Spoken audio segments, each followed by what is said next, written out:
jam sot këtu para jush për të shprehur shqetësimet e Partisë Demokratike të Kosovës lidhur me dyshimet për cenimin e procesit zgjedhor në komunën e Mitrovicës.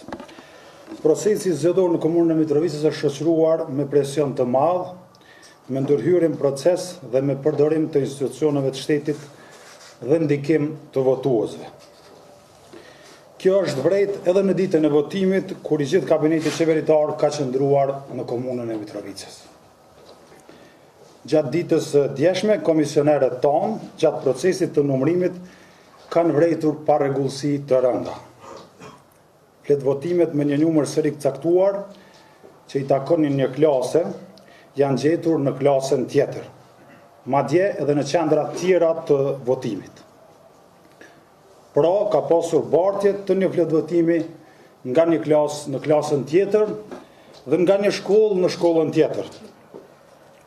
Me të marrë këtë informacion, komisionerët e Partisë Demokratike të Kosovës kanë alarmuar menjëherë organet e rendit dhe të drejtësisë, ndërkaq dy përfaqësuesit tanë në Komisionin Qendror të Zgjedhjeve kanë dalë në vendin e ngjarjes. Si pasojë dhe si tashmë e dini, procesi i numërimit në komunën e Mitrovicës është ndërprerë.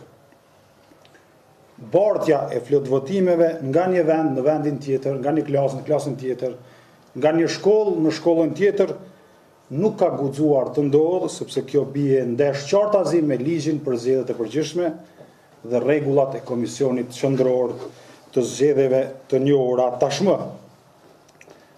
Kodi që ndodhet në fletvotime shërben si element identifikues i vendvotimit dhe fletvotimit, si dhe si mekanizëm sigurie për të parandaluar bartjen e fletvotimeve nga një klasë në klasën tjetër ose nga një shkollë në shkollën tjetër.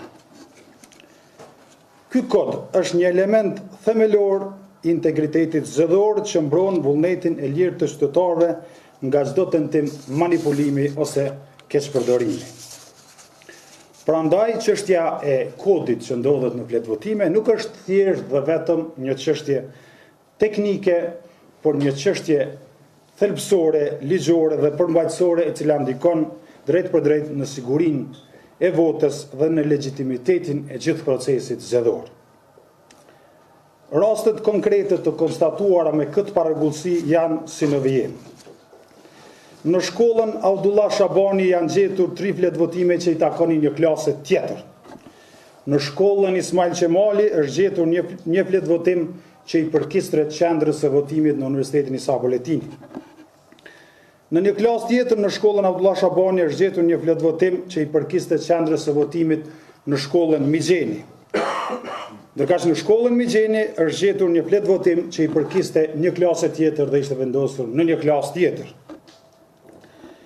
Pra, në aq kuti sa janë numëruar deri tani në Mitrovicë, është vërejtur se ka fletvotime të shumta që janë bartur nga një klasë në klasën tjetër dhe nga një shkollë në shkollën tjetër. Gjitha këto dyshime shtohen kur ne shohim që Mitrovica është vetmja komunë në Kosovë ku dalja në votime, pra pjesëmarrja e qytetarëve është më e madhe sesa në balotazh sesa në raundin e parë. Të nderuar përfaqësues mediave, ju dini që në vitin 2011 Mitrovica ka shkuar në rivotim për shkak të dështimit të baterive, si rrjedhojë e dështimit të KQZ-s për të garantuar procesin e rregullt. Këtë herë dështimi i KQZ-s është edhe më i madh, më serioz dhe absolutisht ndikues në procesin zgjedhor dhe në rezultatin e këtij procesi.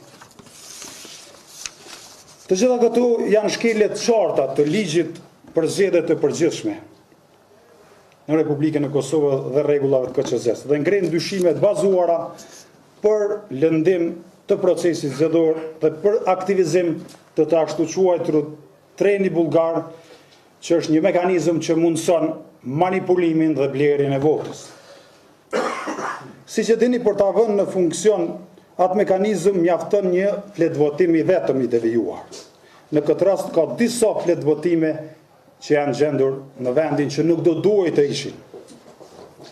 Partia Demokratike e Kosovës, përveç denoncimeve të bëra dhe dorëzimeve të fakteve pranë organeve të rendit dhe drejtësisë, sot do të dorëzoj kërkesë në ankesë, do dorëzoj ankesë në panelin zgjedhor për ankesa dhe për ashtresa, të cilit do t'ja bashkangjes të gjitha provat relevante nga ky manipulim, deklaratat e komisionerëve të Partisë Demokratike të Kosovës, dhe me këtë rast kërkojmë që pashtu kamerat që ndodhen në klasa të administrohen si prova edhe pranë prokurorisë së shtetit. Partia Demokratike e Kosovës vlerëson se integriteti i procesit zgjedhor në Mitrovic është cënuar rënd. Janë shkelur ligji për zgjedhjet në Republikën e Kosovës dhe standardet e njohura të Komisionit të Venecias për një proces të drejtë dhe të lirë. Në këto kushte, nderuar gazetar, më lejoni të paraqes kërkesat e Partisë Demokratike të Kosovës. Ne kërkojmë që Mitrovica të shkojë menjëherë në rivotim, sepse janë disa qendra të mëdha në të cilat janë vërejtur pa rregullsi. Kërkesa jonë për rivotim në Mitrovica të paraqitet edhe si ankesë pranë panelit zgjedhor për ankesa dhe për ashtresa menjëherë pas kësaj konference. Sepse vetëm një proces i drejtë dhe i pastër mund të garantojë legitimitetin e rezultatit zgjedhor dhe besimin e qytetarëve të Kosovës në këtë proces dhe në demokracinë në Kosovë. Partia Demokratike e Kosovës siguron qytetarët e Kosovës se do të ndjek çdo rrugë ligjore dhe institucionale për të garantuar që e vërteta e plot të dalë në dritë dhe çdo aktor që ka marrë pjesë në këtë manipulim dhe të prishet procesit të japë përgjegjësi para organeve të shtetit të Kosovës. Vota është e shenjtë, demokracia jonë është e shtrejtë dhe PDK do ta mbrojë deri në fund vullnetin e qytetarëve të Mitrovicës dhe integritetin e procesit zgjedhor në Republikën e Kosovës. Ju e dini që Kosova ka qenë model për organizimin e zgjedhjeve për shumë vite me radhë dhe nuk ka pasur asnjë paragjysi. Prandaj ne nuk do të lejojmë që të udhët asnjë njoll mbi një proces që tashmë ka krijuar traditë për rregullsinë e tij. Faleminderit shumë.